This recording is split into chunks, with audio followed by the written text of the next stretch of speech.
Em 90 segundos tu não faz nem um miojo, mas eu te ensino as matérias que tu tem até nojo. Então senta aí e começa a quebrar ATP pra ter energia pra tua mente processar e entender que a probabilidade de você ir bem no Enem tá ligada direto aos meus raps também. Então começa com humanas, só sei que nada sei, mas sei que saí da vida e pra história eu entrei. Se o clima esquenta e tua caneta falhou, fica tranquilo, a esfera dela dilatou com calor. Eu sou flúor com oxigênio, dá pra completar, evoluir melhor que o Darwin poderia imaginar. Se tinha uma pedra no caminho, pode crer que eu já chutei absoluto no rap. Eu nasci pra ser rei, criei uma sociedade aos modelos de Durkheim. O mecanismo dela própria é que diz pra onde vai minha inspiração. Thomas Edison dizia, é 1% e o restante o trabalho que fazia. Então senta o rabo aí que eu vou te ensinar. Sometimes rap is the best way to learn, rapá. Eu não compreendo, pero não puedo hacer. É só estudar e ouvir as dicas que eu dou pra você. Confere suas respostas e faz tudo com calma. Manda bem na redação, faz do fundo da alma. Esse é o tópico frasal, ainda tem argumentação. E a resposta pra você eu deixei na conclusão. Se tá nervoso, se acalma pra mandar bem. E se liga nos vídeos que eu te preparo pro Enem.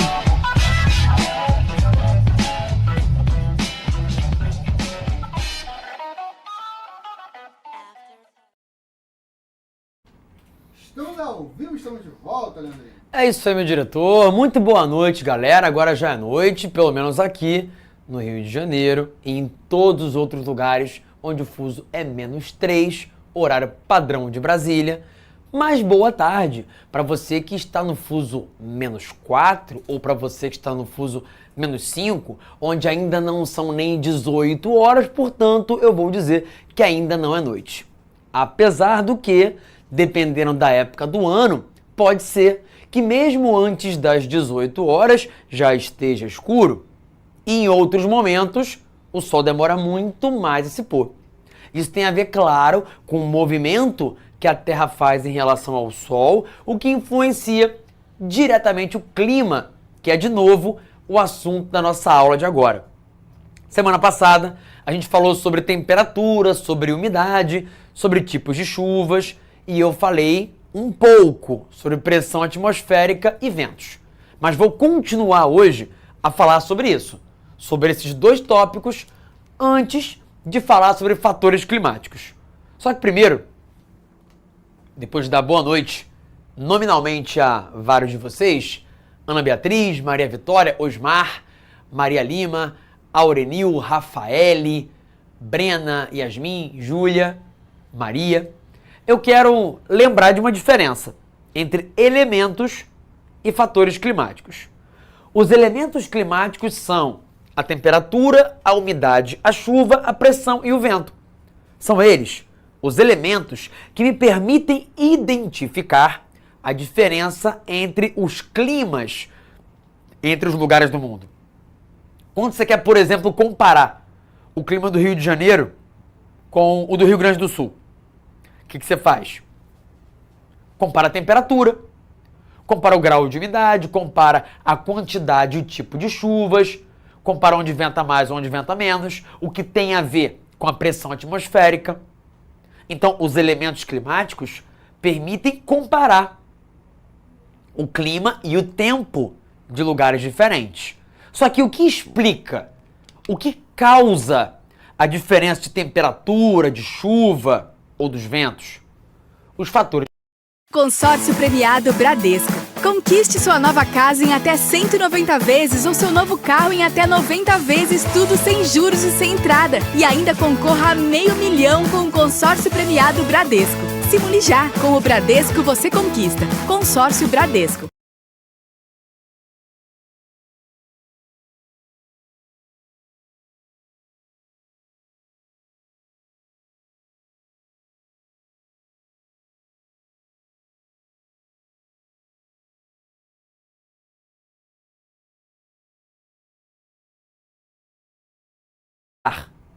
Fluxo de ar que sai de uma área em direção a outra. Qual é a tendência geral? Guarda essa informação.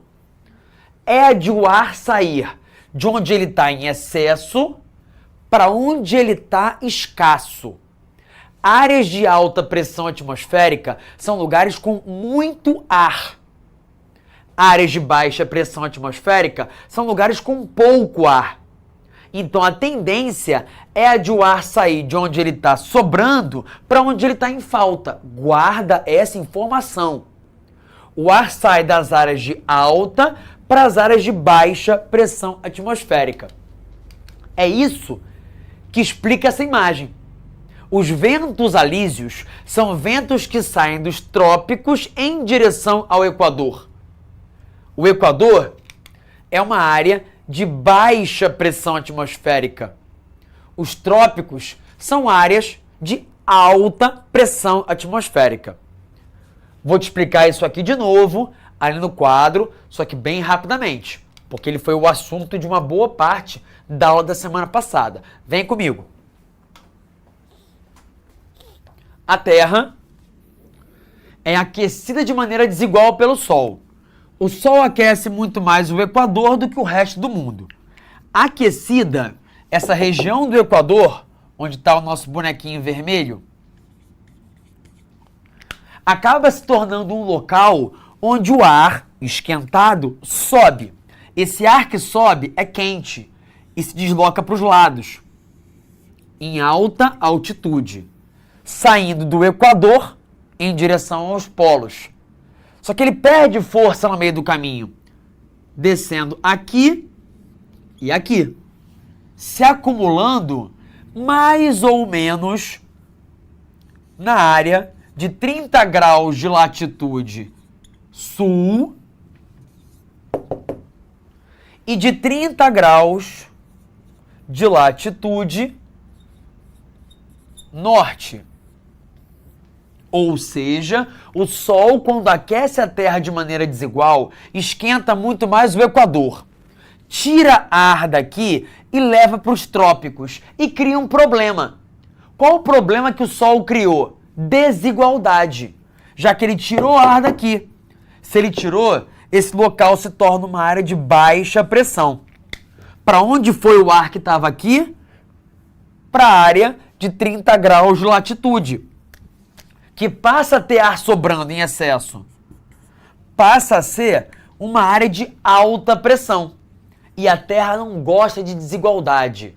A Terra não gosta de desequilíbrio. O que ela faz, portanto, é tentar equilibrar a situação. A Terra cria um novo fluxo de ar, um vento, que sai do trópico e vem em direção ao Equador.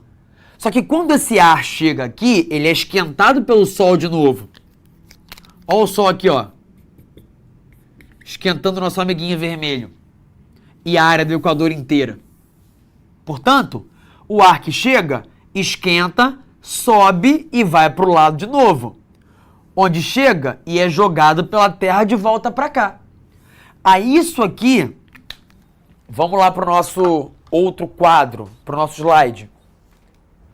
Eu vou chamar de célula de Hadley. Tudo bem? Então, o que é a célula de Hadley? É o esquema de circulação atmosférica dentro da zona tropical, que começa com ar indo do trópico para o Equador, do Equador para o trópico, e prossegue com o vento se deslocando dos trópicos em direção ao Equador. O ar que o Sol tira do Equador e leva para os trópicos, eu vou chamar de vento contralísio. O vento que sai dos trópicos levado para o Equador, eu vou chamar de vento alísio. Repara, esse vento que sai dos trópicos para o Equador vai em baixa altitude, passa em cima dos oceanos, absorve umidade e chega úmido, molhado, à região do Equador. Esse vento alísio, úmido, que chega no Equador, quando chega aqui, num lugar quente pra caramba, é aquecido. Esse ar quente e úmido, esquentado cada vez mais, vai subindo, até que vai chegar a uma área onde a temperatura é mais fria, mais alto, e o vapor da água acaba virando água, provocando chuva. É isso que explica que o Equador seja uma área tão úmida. floresta tropical da Indonésia, floresta amazônica, floresta equatorial do Congo, as principais florestas tropicais do mundo não estão em cima da linha do Equador à toa. É porque esse é um local de convergência de fluxos de ar, de convergência de ventos alísios, que são úmidos e ao chegarem aqui se esquentam, sobem e isso provoca chuva convectiva. Tá bom? Vamos voltar lá para outro quadro. Para quê? Para você lembrar de uma coisa. Que os ventos alísios, quando chegam ao Equador úmidos, são esquentados, sobem e provocam chuva aqui. Quanto mais chuva, mais intemperismo químico, mais pedogênese, maior é a formação do solo, mais cursos d'água, mais rios, mais bacias hidrográficas. Quanto mais água, mais plantas. Quanto mais plantas, mais evapotranspiração. E aí é que chove mesmo. E esse conjunto de características torna essa a área mais úmida do mundo e com maior biodiversidade. Tudo bem? Última informação em relação a esse lugar. Concorda que esse local, o Equador, aqui, é uma área e que zona é um sinônimo de área? Pois é. Então vamos dizer que aqui é uma zona de encontro dos ventos alísios, uma zona de convergência e que fica entre dois trópicos. Tudo que está entre um trópico e outro é intertropical. ZCIT, zona de convergência intertropical, fenômeno que se forma no Equador com o encontro dos ventos alísios, o que provoca muita chuva, causando condições para que se desenvolva essa enorme biodiversidade, essa floresta amazônica. Ok? Por outro lado, esses dois lugares, aqui e aqui, só recebem um tipo de vento, o vento contralísio, que é seco. Por que é seco? Acompanha. O vento alísio chegou, pegou água do oceano, trouxe para cá. O sol esquentou, subiu, formou nuvem, chuva convectiva. O ar que se desloca para o lado, então, já não tem mais água, porque a água ficou aqui, na zona de convergência intertropical, provocando chuva. Isso quer dizer que o vento contralísio vai chegar aos trópicos sem umidade.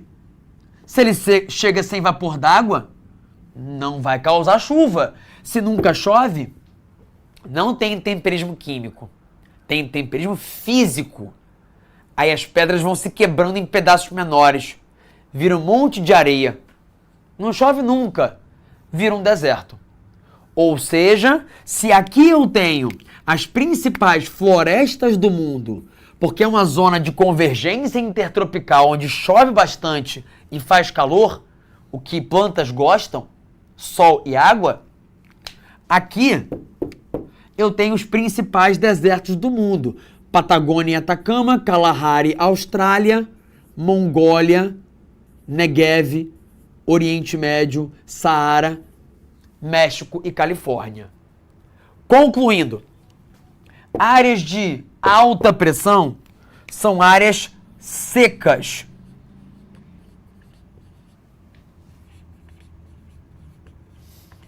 Enquanto áreas de baixa pressão são áreas úmidas. Uma área de alta pressão eu posso chamar também por um outro nome: área anticiclonal. Enquanto uma área de baixa pressão eu posso chamar também de área ciclonal. Ok? Isso aqui vai te ajudar a fazer muita questão. Vamos embora. Entenderam?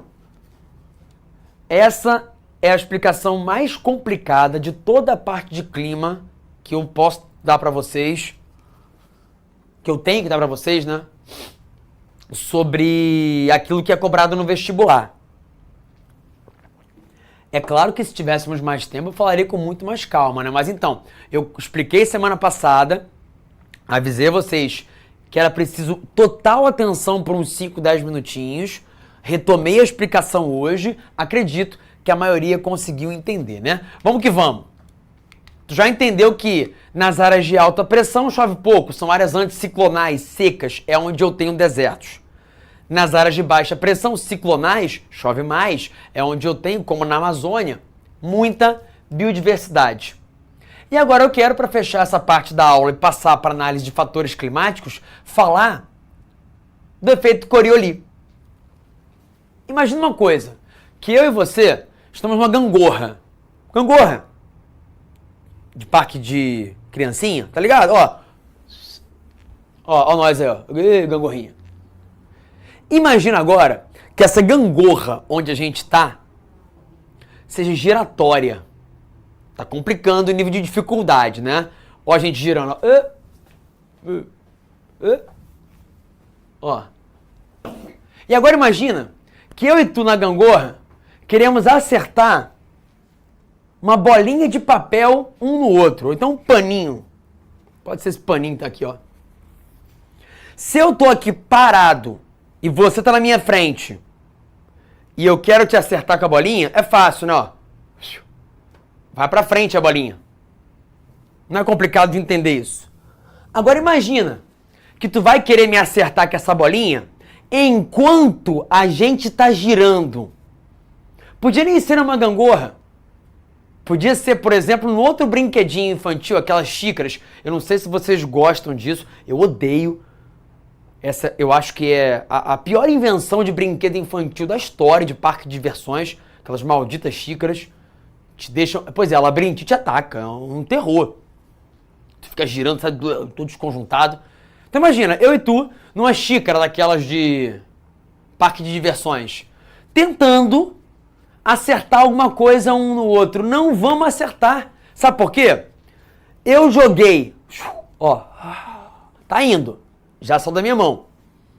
Nessa direção onde você tava. Só que depois de eu jogar, o teu movimento continuou.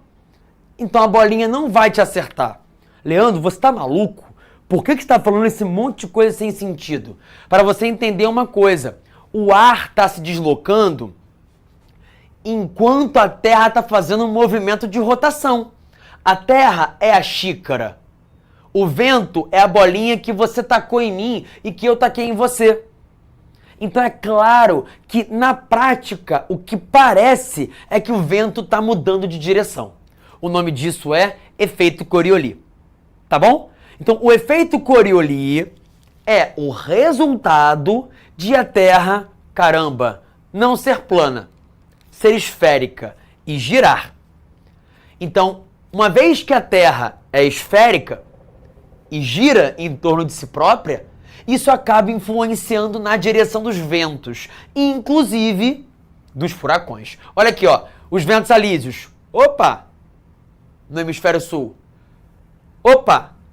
No hemisfério norte. Você pode perguntar ao Arthur na aula de física, que ele vai te falar um pouquinho sobre isso também. Fala com ele, ô Arthur, e o efeito Coriolis? Ele vai ficar feliz. Pode mandar, combine isso aí no chat, ó. Arthur, fala pra gente do efeito Coriolis. Ele vai te falar sobre o assunto com muito prazer, que envolve essa lógica que estou te explicando.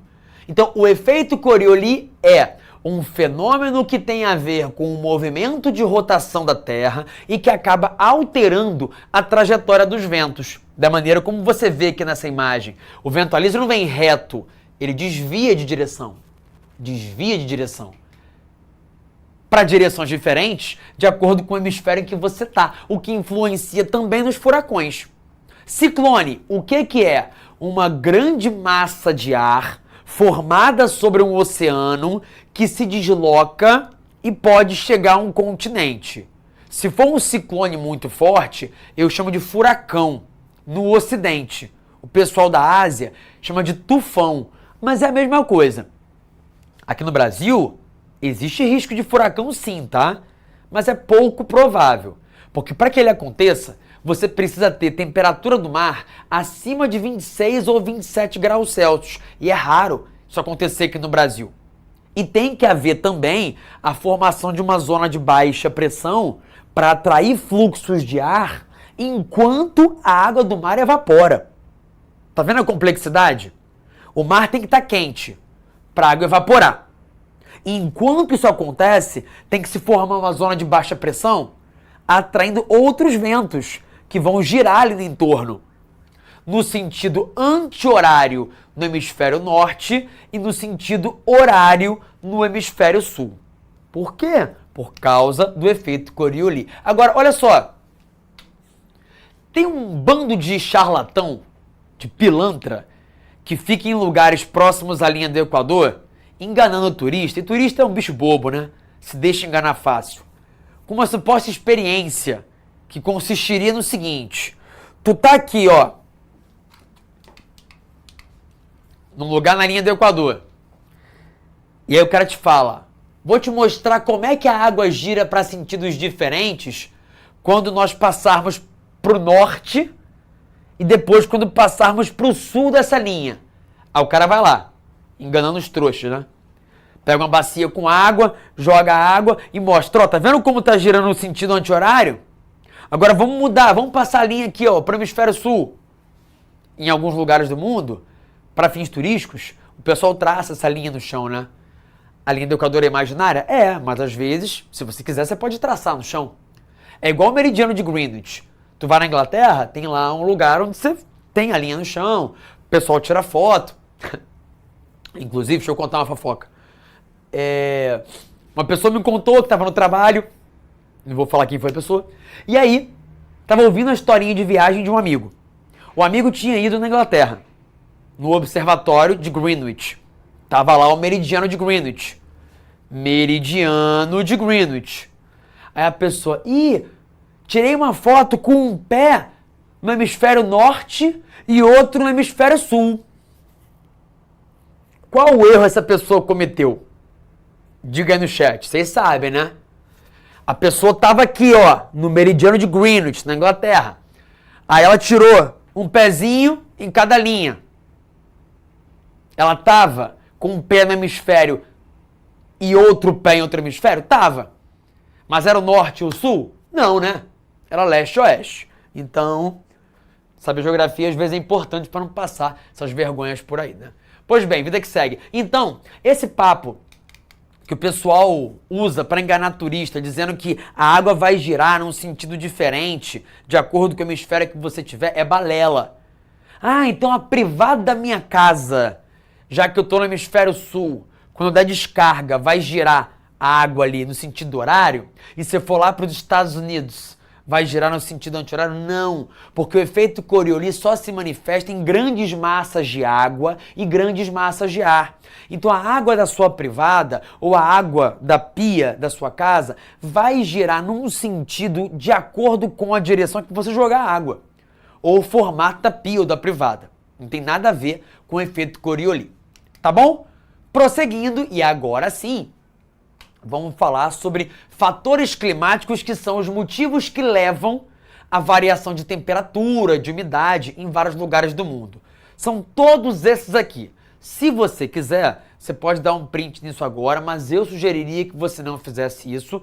Não precisa, porque tem um resumão no final dessa aula e você vai curtir. Tá tudo detalhadinho ali com aquilo que é mais importante sobre esse assunto. Já me hidratei? Vamos prosseguir? Porque de todos esses fatores climáticos, o principal é a latitude. Você sabe o que é latitude, né? Distância de um ponto qualquer em relação à linha do Equador.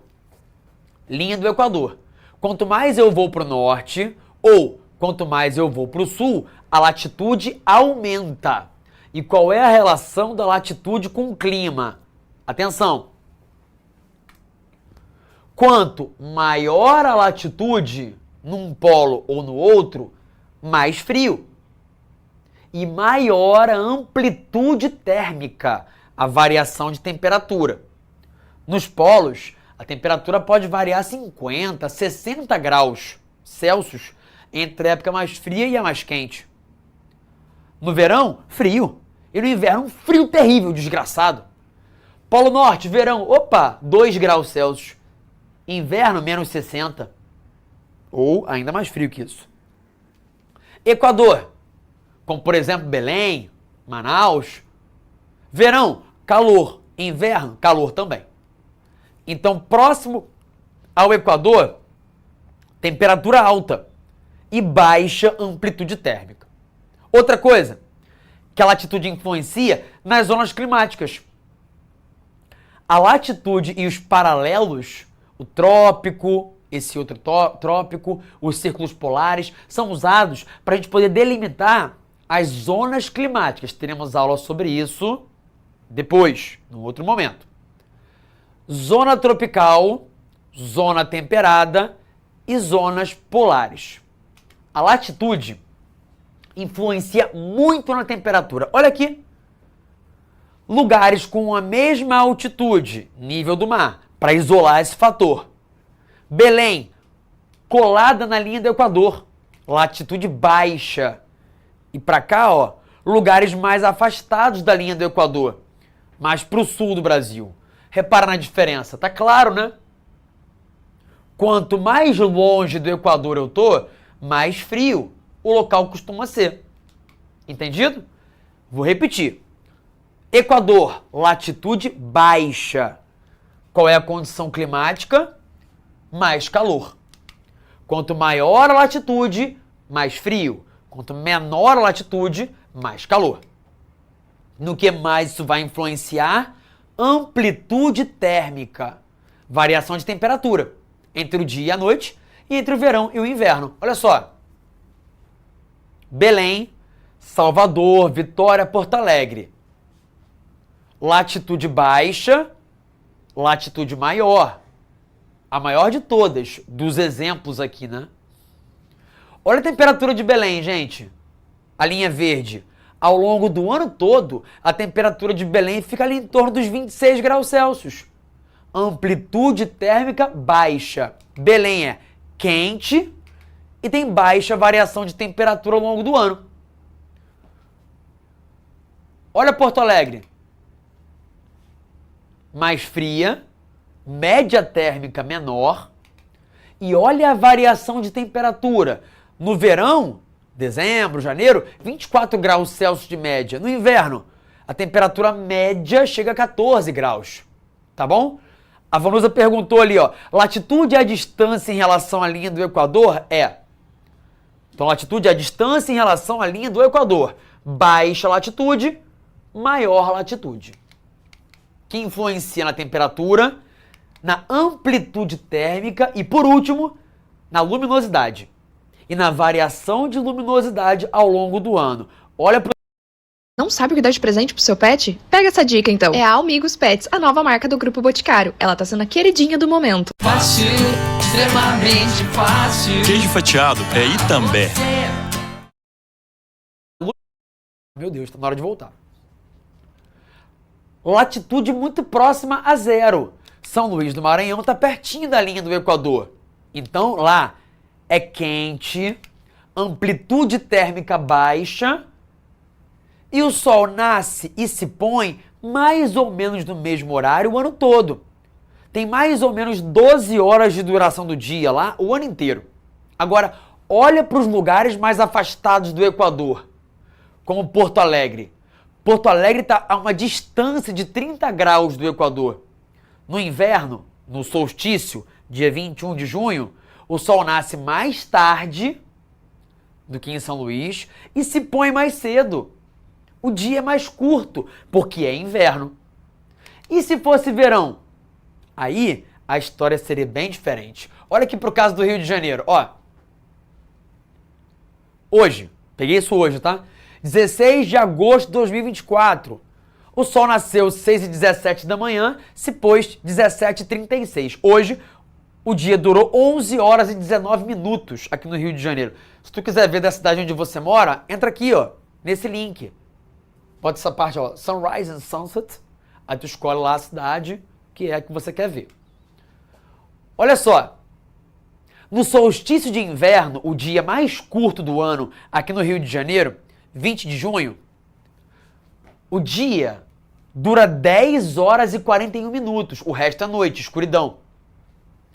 21 de dezembro, solstício de verão, o dia mais longo, o dia dura 13 horas e 30 minutos. Dia mais longo, dia mais curto. Agora, olha para esses exemplos. Pega o caso de Fortaleza. Em dezembro, verão. Sol nasce 5 da manhã, se põe 5 da tarde. 12 horas. Junho, inverno. Fortaleza. Sol nasce às 5 e se põe às 5. 12 horas. Não muda praticamente nada. Um lugar perto do Equador tem pouca variação de luminosidade ao longo do ano. Agora, olha para os exemplos que estão nas extremidades. Nova York. Tu vai lá em dezembro, no inverno deles, o sol nasce às 7 da manhã e se põe às 4 da tarde. Tu vai lá em junho, no verão deles, nasce 5 da manhã e se põe 8:30 da noite. Ushuaia, sul da América do Sul. Em dezembro, aqui é verão. O sol nasce antes das 5 da manhã e se põe 10 da noite. Em junho, aqui é inverno. O sol nasce quase 10 da manhã e se põe em 5 da tarde. Tá percebendo o que eu quero te mostrar? Vou falar então claramente. Próximo ao Equador, a luminosidade do sol varia pouco ao longo do ano. Dias e noites têm a duração muito parecida. Quanto mais longe, quanto maior a distância de um lugar em relação ao Equador, maior vai ser a variação de temperatura e maior vai ser a variação da luminosidade. Olha para esse exemplo, Oslo. Tá ligado? Onde fica Oslo? Deixa eu catar aqui, ó, um mapinha. Esse serve. Ó, Noruega, norte da Europa, já quase perto do Polo Norte. Ou seja, Oslo tem alta latitude. Noruega faz frio, média térmica baixa, amplitude térmica grande. E olha aqui, em junho, em Oslo, é verão. Os dias são longos. O dia mais longo do ano lá começa antes das 4 da manhã. Já tem sol nascendo. E ele só se põe quase 11 da noite. São quase 19 horas de duração do dia. Agora, e no inverno da Noruega? O sol nasce depois das 9, se põe antes das 4 da tarde. Não são nem 6 horas de duração do dia. Olha o oposto. Macapá, ali ó, na linha do Equador. Alguém aí mora em Macapá? Alguém aí mora na cidade de Macapá? Se mora, sabe que eu estou falando aqui de algo verdadeiro. Não importa se é janeiro, junho, dezembro. Olha a duração do dia. Sempre 12 horas. Por quê? Porque em áreas próximas ao Equador, a luminosidade varia pouco. O dia tem quase sempre a mesma duração. A temperatura varia pouco. Quase sempre está quente. A amplitude térmica é baixa. Beleza? Então, concluindo essa análise sobre a latitude, o mais importante dos fatores climáticos, que por isso nos exigem um pouco mais de tempo, alta latitude, maior variação da luminosidade. No verão, dias longos. No inverno, dias curtos. Baixa latitude, próximo do Equador, dia e noite mais ou menos, com a mesma duração ao longo do ano inteiro. Tá bom? Prosseguindo. Altitude, jogo rápido. Simples. Lugares no nível do mar são mais quentes. Lugares com altitude elevada são mais frios. Eu tenho 4 cidades com latitudes próximas. E repara que a temperatura nelas varia bastante. Por quê? Porque quanto maior é a altitude, menor é a temperatura média. E isso, inclusive, influencia na vegetação. Quanto maior é a altitude, a gente costuma ter uma menor biodiversidade. Tudo bem? Albedo, do que se trata isso? Taxa de reflexão da luz solar. Tô físico hoje, né? Tô roubando temas da aula do Arthur aqui. Pode falar com ele sobre albedo também, que ele manja do assunto. O albedo é a taxa de reflexão da luz solar. E isso significa que, de acordo com a cor dos materiais, a reflexão da luz solar é maior ou menor. Olha só, a luz do sol, quando bate na neve, tem quase 95% de taxa de reflexão. Albedo alto. Quando a radiação UV bate no solo e é asfalto, não é mais do que 10% que eu tenho de radiação refletida. Então guarda comigo essa informação que eu te dei agora. Materiais brancos, claros, têm albedo maior, refletem mais a luz solar. Materiais escuros têm albedo menor, refletem menos a luz solar. Por isso que faz sentido para você refrescar a tua casa, pintar as paredes do lado de fora, o teto, de branco. Porque você vai ter um albedo maior e uma reflexão maior da luz solar. Tá bom? Continentalidade e maritimidade. Do que se trata isso? Da presença ou não de água em algum lugar, que influencia na temperatura. Como assim? Pensa no exemplo seguinte. Praia. Não sei se onde vocês moram tem praia, mas no Rio tem bastante, né? Então é um exemplo que costuma funcionar. Vamos ver se para vocês serve. Num dia muito quente, quando você vai na praia, tem um primeiro desafio antes de entrar na água, que é passar pela areia, que tá pegando fogo. Aí tu entra na água, aqui no Rio tá gelada. Se você ficar o dia inteiro na praia, eu que morava na periferia para poder ir pra praia, tinha que ficar o dia todo lá para compensar, né? Passava o dia inteiro lá fritando. E aí, bastava o sol se pôr, que a areia esfriava rapidinho. E era à noite que a água estava esquentando. Sabe por quê? Olha a física de novo aí. Calor específico. Água tem um calor específico maior.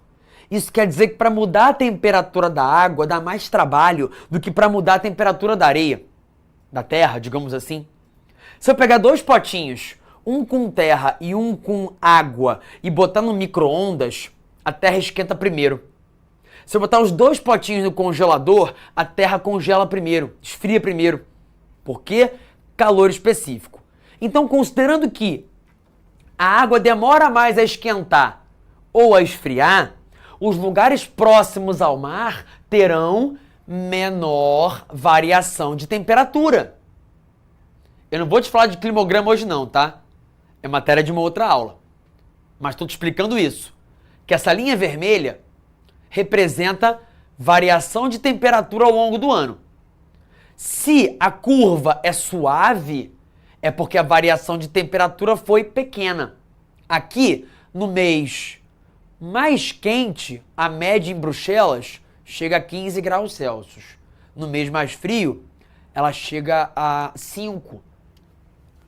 Em Moscou, no mês mais frio, a temperatura chega a menos 10. Tá vendo como a variação é maior? A culpa é da continentalidade. Pensa num deserto. É fácil pegar esse exemplo. Num deserto tem pouca água. Então a influência não é da maritimidade, é da continentalidade. Num deserto, durante o dia, muito calor. Basta o sol se pôr e o deserto fica frio pra caramba. Num deserto, no verão, muito calor. No inverno, muito frio. Ou seja, área sem água tem maior amplitude térmica diária e sazonal. Áreas sem água são áreas que sofrem a influência da continentalidade. Guardou essa informação? Vou relembrar. No interior dos continentes ou em qualquer lugar longe da água, a temperatura varia mais. A amplitude térmica é maior. Já onde eu tenho água, pode ser o litoral ou então na beira de um rio muito grande, no Rio Amazonas, você vai ter uma variação de temperatura menor. E sabe o que mais é influenciado aqui? Chuva, claro. Se eu tô perto da água, como Bruxelas está, chove mais. E costuma chover ao longo do ano todo, que é o que essas barrinhas azuis mostram. Se eu tô longe do mar, como Moscou, ó, Bruxelas perto do mar. Moscou, no interior do continente. Chove menos e a distribuição de chuvas ao longo do ano é mais irregular. Tá bom? Tristeza. Eu me confundo todo, então vou repetir mais uma vez. Moscou, continente. Bruxelas, mar. Maritimidade, menor variação de temperatura. Amplitude térmica menor. Não tem um extremo frio, nem um extremo calor. Moscou, continentalidade. Verão, mais quente e inverno mais frio. E nas chuvas, a influência é: se eu estou perto do mar, costuma chover sempre. Se eu estou longe, pode ter uma época que não chove. Ou seja, a continentalidade e a maritimidade influenciam na temperatura, na amplitude térmica e nas chuvas. Olha para esse exemplo maluco que eu vou te mostrar aqui. Rússia. Nordeste da Rússia. Que pontinho é esse? É a gloriosa cidade de Verkhoyansk, que fica na Sibéria, aonde já se registrou agradáveis 69,8 graus Celsius negativos, e onde a temperatura máxima média já chegou a 17 graus Celsius. Olha que loucura! Tu tem que ter roupa para 17 graus e para menos 70. Por que que esse lugar é tão frio? E por que que ele tem uma variação de temperatura tão grande? É a soma de dois fatores climáticos: a continentalidade e a latitude.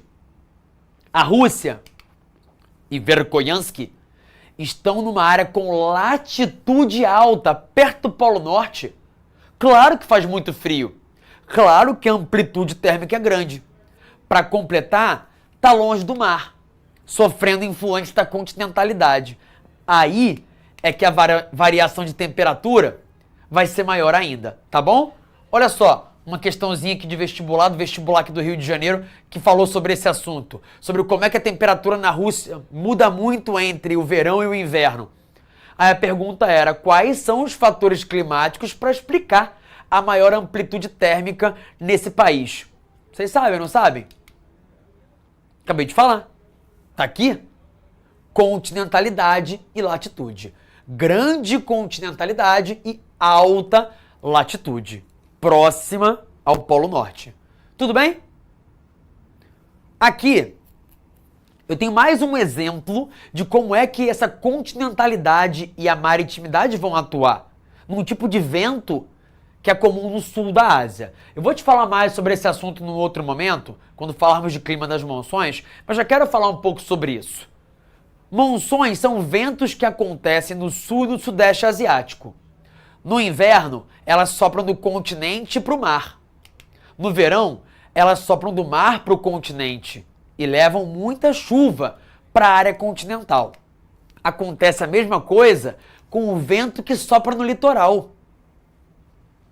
O vento, numa área litorânea, durante o dia, sopra para o continente.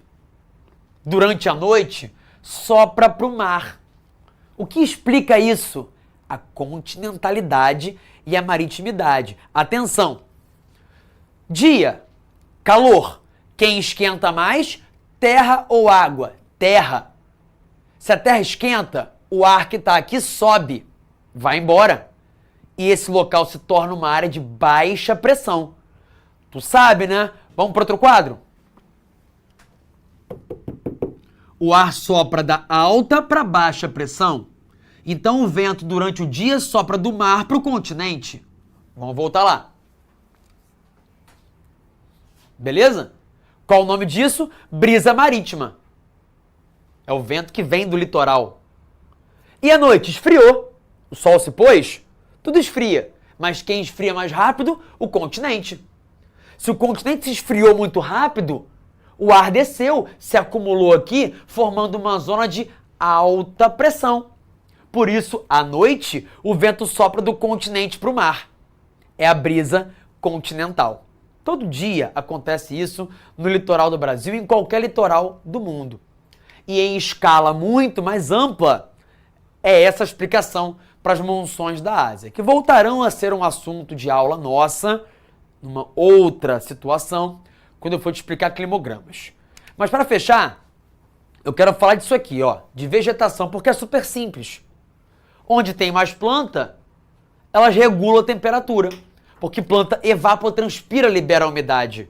E quanto mais umidade, você sabe, olha aqui, ó, mais umidade, o que eu tenho? Menor extremidade, menos extremismo climático. Então, onde eu tenha plantas, a temperatura é menor do que ela seria se não tivéssemos as plantas ali. Tá bom? Vou fechar minha aula por aqui e na semana que vem vou começar explicando esse fator climático aqui, as correntes marítimas. E depois vou falar desse outro, das massas de ar, porque eles vão ser fundamentais para explicar a dinâmica climática, inclusive do território brasileiro. Por hora, vou te deixar com os dois resumões. Dá um print nessa imagem. Primeira imagem, com explicações sobre vento, monções, brisa. Vou passar em 1, 2, 3. Foi. Segundo resumão, para você saber como é que os fatores climáticos vão influenciar nas características da temperatura, da umidade e tudo mais. E aí, semana que vem, vou te falar sobre massas de ar, correntes marítimas e continuamos falando sobre clima, beleza? Beijo, abraço, tchau, tchau e até semana que vem. Assista nossas aulas a hora que você quiser. Vem com o Pro, o cursinho online que mais aprova no Enem. Assine em proenem.com.br.